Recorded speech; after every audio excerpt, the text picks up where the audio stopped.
ஏதாவது ஃபோன் பண்ணாங்களா? இன்னும் இல்ல.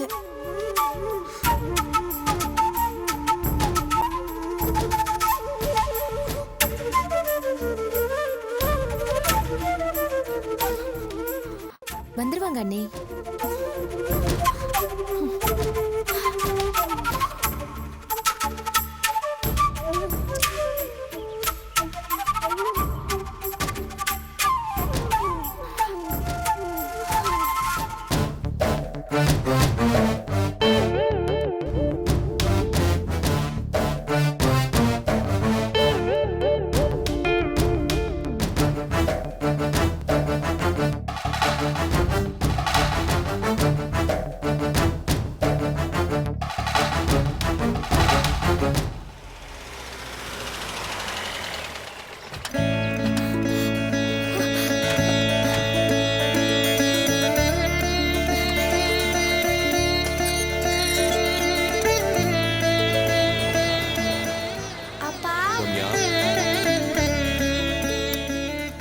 ஸ்கூலுக்கு போனியாமா? சாப்பிட்டியா? அண்ணே பிரியா வா.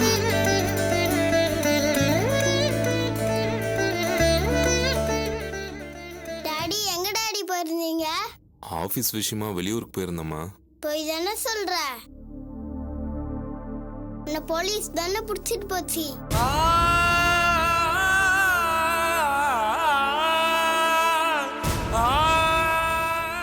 தப்பு பண்றவங்கள தான் போலீஸ் பிடிச்சிட்டு போவோம். நீங்க என்ன தப்பு பண்ணுனீங்க?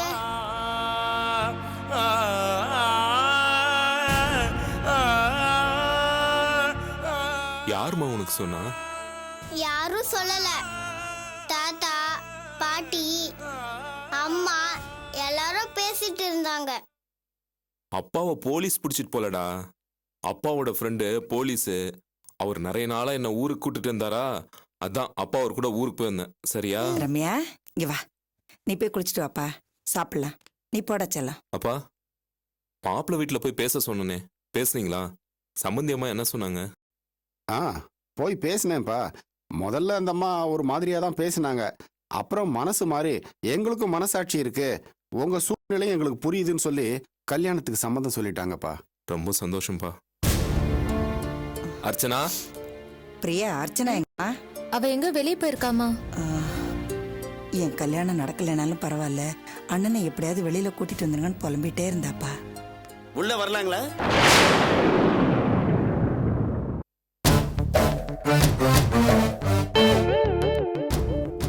வாங்க.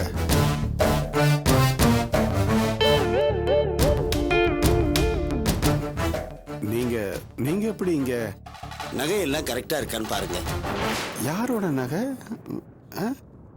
முதல்ல பிரிச்சு பாருங்க, உங்களுக்கே புரியும்.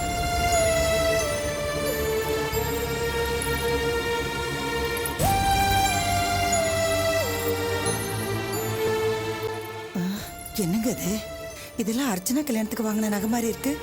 இதெல்லாம் உங்ககிட்ட எப்படி வந்தது? உங்க பொண்ணுதாம்மா இந்த நகையெல்லாம் என்கிட்ட கொண்டு வந்து கொடுத்து 1 லட்சம் ரூபாய் கேட்டது. அண்ணனை ஜெயில இருந்து எடுக்கணும் அப்படின்னு சொல்லி கேட்டது. அவ்வளவுலாம் சாதாரணமா பணத்தை தர முடியாது. உங்க அப்பா அம்மா யாரையாவது கூட்டிட்டு வான்னு சொன்னேன். அதுக்கு உங்க பொண்ணு அவங்க எல்லாம் வரமாட்டாங்க, நீங்க பணம் தரலன்னா விடுங்க, நான் வேற கடையில வச்சு பணத்தை வாங்கிக்கிறேன் அப்படின்னு பிடிவாதமா சொல்லிடுச்சு. கல்யாணத்துக்கு வாங்கின நகையாச்சே வேற எங்கேயாவது கொண்டு போய் வச்சு அதனால ஏதாவது ஏடா கூடமா ஆயிடுச்சுன்னா, அதான் பயந்து போய் நகையை மட்டும் வாங்கி வச்சுக்கிட்டு பணத்தை கொடுத்து அனுப்பிட்டேன்.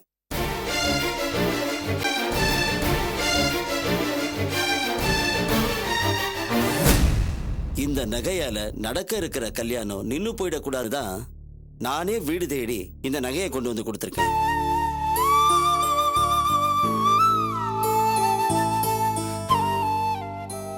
என்ன இப்படி பாக்குறீங்க? வாரிசு கையெழுத்து இல்லாம பணம் தரமாட்டேன்னு சொன்னவன் இப்ப பணத்தையும் கொடுத்துட்டு நகையும் வீடு தேடி கொண்டு வந்து கொடுத்துருக்கேன்னு பாக்குறீங்களா? வட்டிக்கு பணம் கொடுத்தாலும் நானும் மனுஷன் தானே. எனக்கும் அண்ணன் தம்பி அக்கா தங்கச்சின்னு சொந்த பந்தங்கள் நிறைய பேர் இருக்காங்க. அன்பு பாசம் என்னன்னு எனக்கும் தெரியும். இது வரைக்கும் எத்தனையோ குடும்பங்களை சந்திச்சிருக்கேன். ஆனா உங்களை மாதிரி ஒரு பாசமுள்ள குடும்பத்தை இப்பதான் சந்திக்கிறேன்.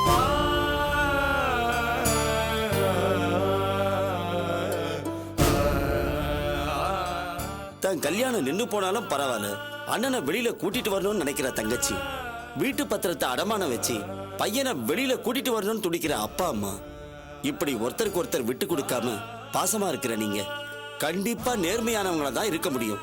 உங்களை நான் நம்புறேன். அதான் நகை இல்லாம நீங்க கேட்ட 1 லட்சம் ரூபாய் நான் கொடுத்துட்டேன். எனக்கு வட்டியை மட்டும் மாசம் மாசம் கரெக்டா கொடுத்துடணும்.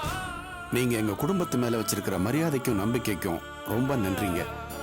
உங்க குடும்பத்தோட பெருமையை நான் செக்யூரிட்டியா வச்சுக்கிறேன். நீங்க இந்த நகைகளை எல்லாம் வச்சு முதல்ல கல்யாணத்தை நடத்துங்க.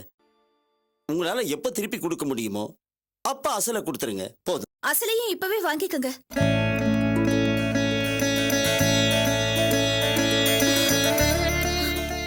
என்னங்க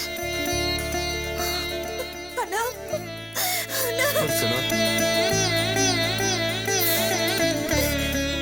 அர்ச்சனா, என்னம்மா இதெல்லாம்? எதுக்காக இப்படி எல்லாம் பண்ண? இங்க பாருமா, அழாத. உங்களை எப்படியாவது வெளியில கொண்டு வரணுங்கிறதுக்காகத்தான் அம்மாவுக்கு தெரியாம நகைகளை அடமானம் வச்சு அந்த பணத்தை வாங்கிக்கிட்டு நேரா உங்க எம்டிய பார்க்க போனேன்.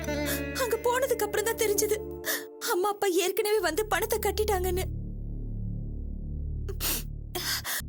நீங்க கொடுத்த 1 லட்சம் ரூபாய் பணம் அதுல இருக்கு. சரியா இருக்கான்னு எண்ணி பாத்துக்கோங்க.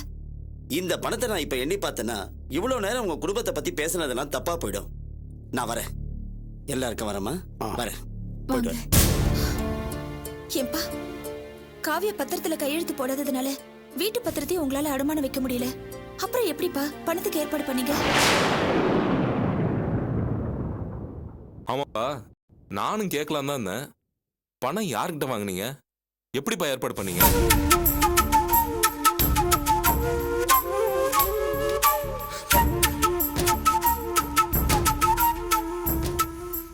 என்னப்பா பதிலே பேச மாட்டேன்றீங்க? பணம் எப்படி ஏற்பாடு பண்ணீங்க? அது வந்து அது நம்ம ஜெயந்த்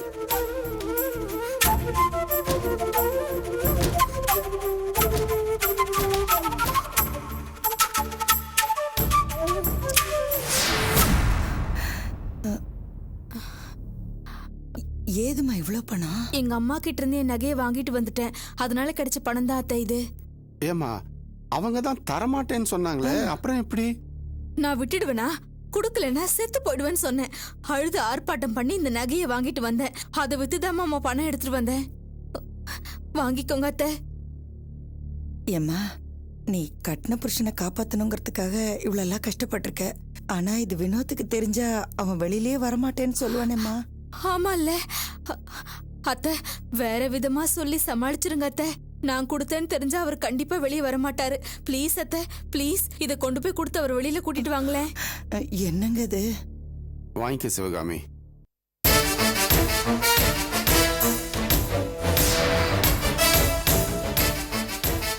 மா, ஜெயந்தின் ஏதோ சொல்ல வந்த, நிறுத்திட்ட. அது அது என்ன, இவங்க அம்மா வீட்ல இருந்து பணம் வாங்கிட்டு வந்து கொடுத்தாளா?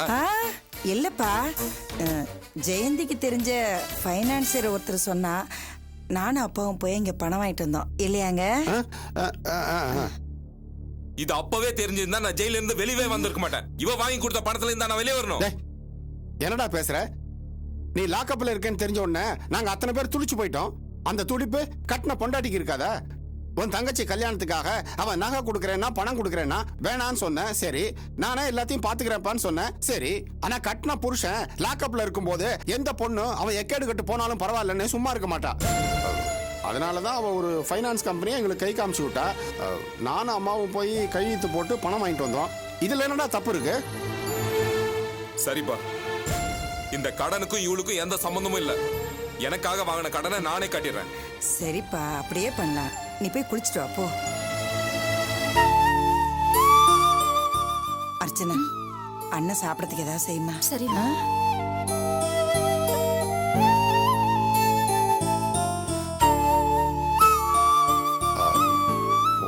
என்னம்மா நீ கவலைப்படாத, பாத்துக்கலாம் போ. அப்பாடி.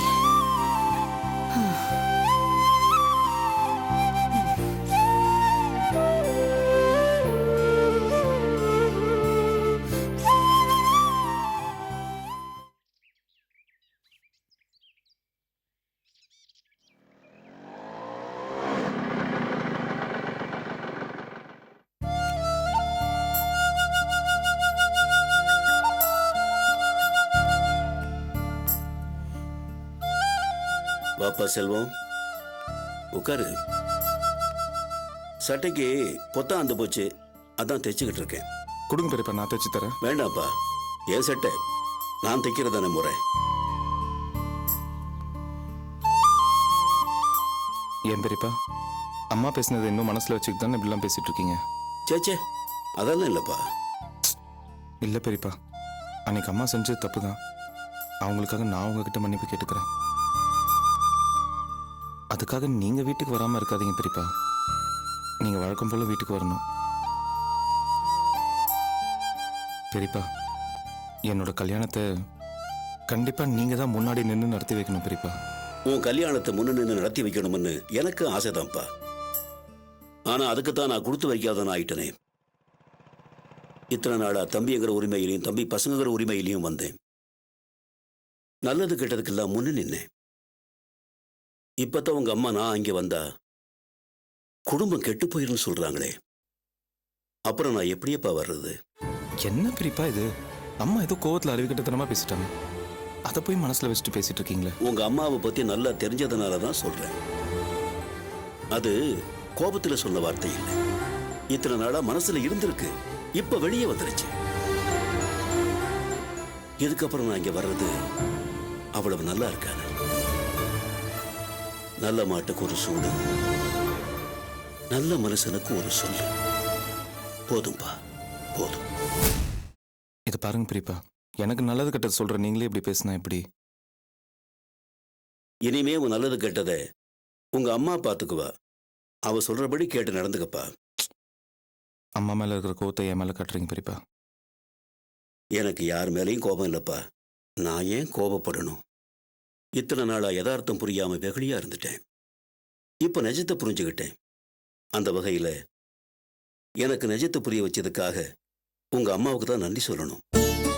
புரியுது பெரியப்பா, உங்களுக்கு என் மேலேயும் வருத்தம் இருக்குன்னு எனக்கு நல்லாவே புரியுது. அன்னைக்கு அம்மா உங்களை அப்படி பேசும்போது என் ரத்தம் அப்படி கொதிச்சது தெரியுமா? கண்டிப்பா நான் போய் அம்மாவை கேள்வி கேட்டிருக்கணும் தான். ஆனா அப்பா அம்மாவை அடிச்சதுக்கே அம்மா உங்களை தான் குற்றம் சொன்னாங்க. அந்த நேரத்தில் நானும் அம்மாவை எதிர்த்து பேசினா நிச்சயமா அம்மா உங்க மனசை இன்னும் நோகடிச்சிருப்பாங்க பெரியப்பா. அதனால தான் நான் ரொம்ப அமைதியா இருந்தேன். ஆனா அதுக்காக அம்மா என் கல்யாணத்தை சாக்க வச்சுட்டு செய்யற காரியங்களுக்கெல்லாம் எனக்கு சம்மதம் நினைக்காதீங்க பெரியப்பா. ஏன்னா நான் நீங்க வளர்த்த பையன், உங்களோட சிந்தனையும் நோக்கமும் தான் எனக்கும் நிச்சயமா இருக்கும் பெரியப்பா. அம்மாவால தான் பொண்ணோட அண்ணன் திருடிட்டு ஜெயிலுக்கு போயிருக்கா, அது எனக்கு நல்லாவே தெரியும். அதுக்காக நான் பரிகாரம் தேடுறேன் பெரியப்பா. நான் நிச்சயமா பொண்ணோட வீட்டுக்கு போய் பேசதான் போறேன்.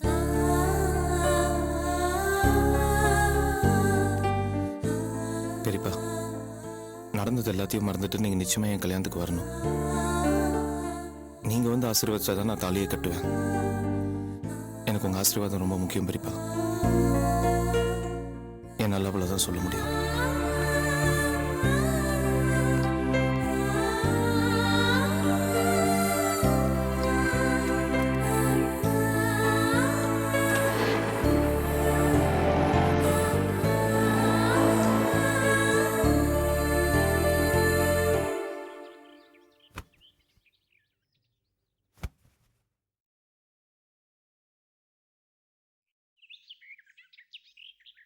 சிவகாமி, நான் கொஞ்சம் வெளியே போயிட்டு வந்துடுறேன். சரிங்க.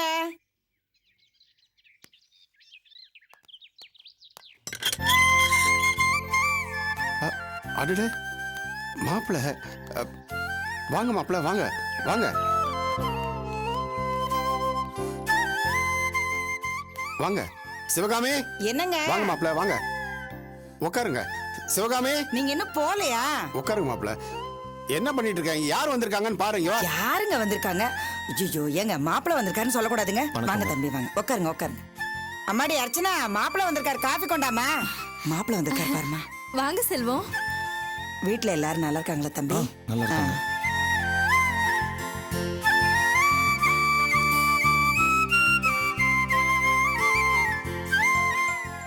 அப்புறம் மாப்பிள்ள, கல்யாண வேலையெல்லாம் நடந்துகிட்டு இருக்கா? அம்மா ஏதாவது சொல்லி அனுப்பிச்சாங்களா? இல்ல, அம்மா எதுவும் சொல்லி அனுப்பல. நானா தான் பார்த்து பேசிட்டு போலான்னு வந்தேன்.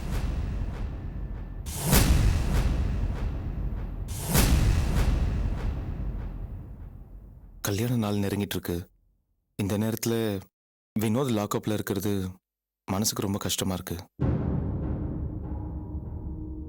அதான் வினோத லாக்அப்லேருந்து வெளில கொண்டு வரதுக்கு என்னாலான உதவியை நான் செய்யறதுக்கு தயாராக இருக்கேன்னு சொல்ல வந்தேன்.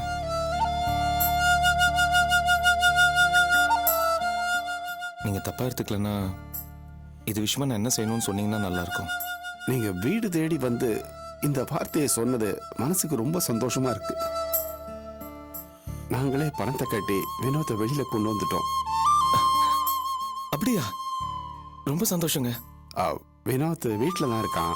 ஒரு நிமிஷம் இருங்க, நான் போய் கூட்டிட்டு வரேன்.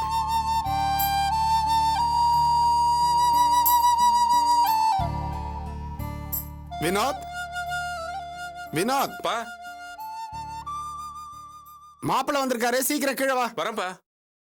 ஆ